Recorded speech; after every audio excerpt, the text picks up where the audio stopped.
सर्वप्रथम त म यस वडा पैदोस्रो गाउँपालिका वडा नम्बर 7 को वडाध्यक्षज्यू मिन कुमार शिवाकोटीज्यूलाई धन्यवाद भन्न चाहन्छु। उहाँको वडाद्वारा आयोजित यो असार 15 को विशेष बेठी कार्यक्रममा हामीलाई निमन्त्रणा दिनुभएको छ। यसको लागि म हृदयदेखि नै आभार प्रकट गर्न चाहन्छु। आजको यस कार्यक्रमको हाम्रो प्रमुख उद्देश्य भनेको चाहिँ बालबालिकालाई असार 15 को महत्त्व बुझाउनु, धान दिवसको महत्त्व बुझाउनु, माटोसँग बालबालिकाको हुनुपर्ने सम्बन्ध के हो, कृषकको मेहनत के हो र एउटा कम्युनिटीको एउटा भाइब्स के हो भन्ने विषयमा पनि आजको यो रोपाई विशेष कार्यक्रमले चाहिँ सहयोग पुर्याउँछ भन्ने मलाई लागेको छ।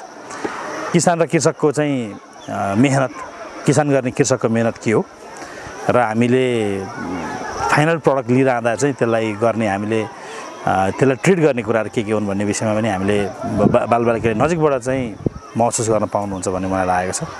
प्रायः विद्यार्थी हाम्रो चैकोटमा सहरमै बस्ने बालबालिकाहरू हुनुहुन्छ र उहाँहरूलाई खेतबाट पसलसम्मको चाहिँ चामलको यात्रा के हो भन्ने विषयमा पनि जानकारी होस् भन्ने एउटा हेतुले आज हामी आएका छौँ।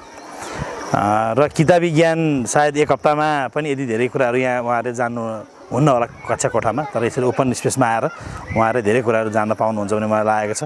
विशेष गरी सांस्कृतिक महत्त्व पनि यसले बोकेको छ। यहाँ मैले बाजागाजाहरू सुनिरहेको छु, असारे भाकाहरू पनि हाम्रो बालबालिकाले यहाँबाट सिक्न पाउनुहुन्छ भन्ने मलाई लागेको छ।